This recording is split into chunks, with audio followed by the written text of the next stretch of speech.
There's a surah in the Quran called surat al-buruj.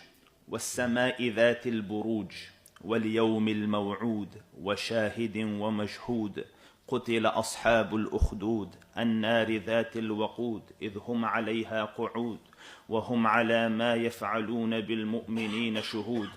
The scholars of Tafsir, and the hadith is in the Sunan of Imam Ahmad, narrate this narration that in the past, Ghaliban in Yemen, there was a king.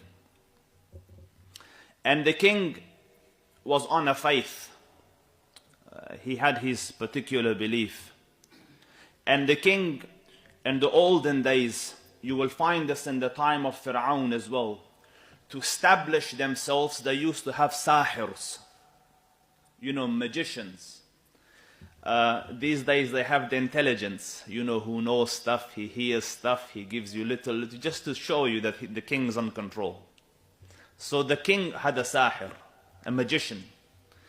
And the magician has his jinns, and the jinns will go report stuff and do little things, and you don't understand me, he would establish the awe of the king over the khalq. So the magician was growing old, and doesn't matter what you are, Subhan al-Khaliq, Allah is the King of Kings.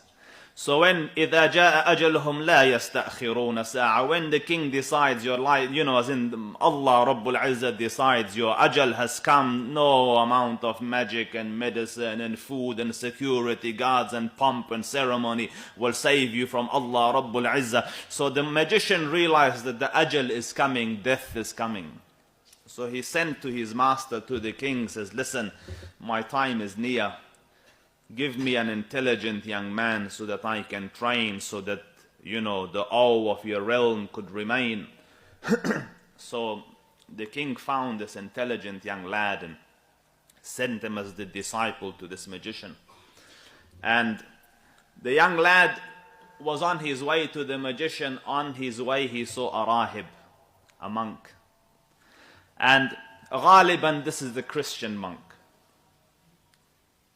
So, because that was the faith before Islam.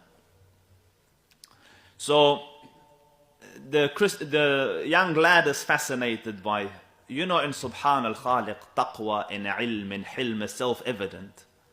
The darkness of magic, the shaitan of magic against the angel and the ruhaniyat and the spirituality and the taqwa of tawheed, هل يستويان مثلا, there's no you see a sinner, you see it on his face. So he's attracted to the rahib, to the piety, because the fitrah is attracted to tawheed. So he spent time with him, and when he realized it's late, he goes, it's late. He ran to the magician. The magician scolded him, and the teachers of the olden days used to beat you, so he beat him. And he came back to the rahib. He said, and when he went home at night, his parents beat him too. Ya lal musiba. Because the magician, why are you late? The family, why are you late?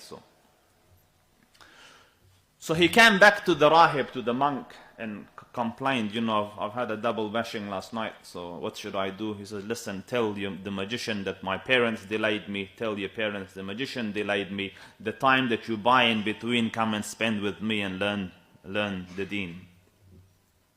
So he stood in this, learning the magic, subhanallah, and learning the deen. It's two very extremes, yeah, shaitan and subhan al-Khaliq, like misguidance and guidance together. And then a day came, and there's a beast that came into the village, into the city. And people are running. I don't know if you've ever seen footage of an animal going on rampage. I saw one, an elephant went crazy. I was watching a YouTube clip of it in India, and Subhan al-Khaliq,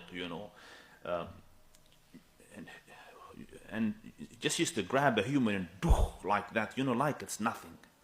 So a beast came, and the beast is angry. We don't know what the Quran says, the hadith is dab, beast. So this young lad took a rock, and he said, Ya Rab, if the rahib is more beloved to you than the magician, kill this beast with this rock. Because the beast is not going to die with a rock, but this is to show me that.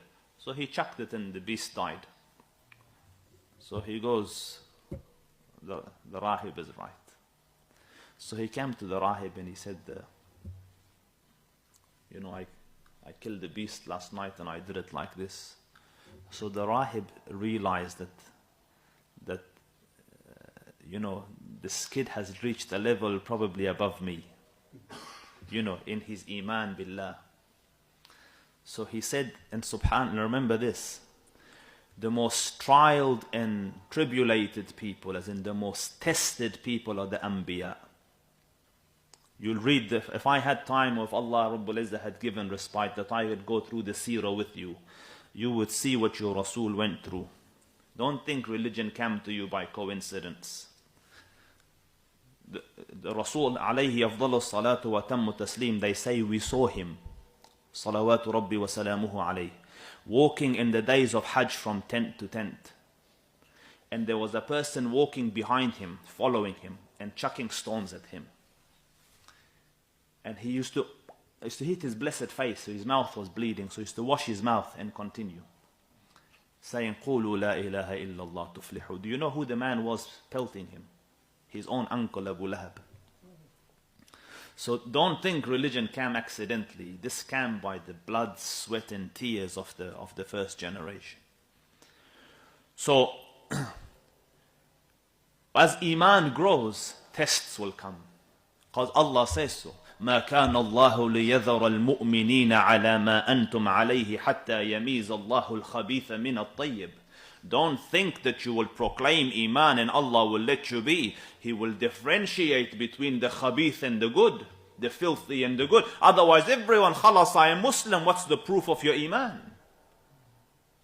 I am a heart surgeon, beautiful, come and operate. Otherwise we're all heart surgeons. So حتى يميز الله الخبيث من الطيب. So now the rahib knows, you see, the learned know that if iman grows, tests will come. So he said, my son, you will be tested now. But if you get tested, don't mention my name.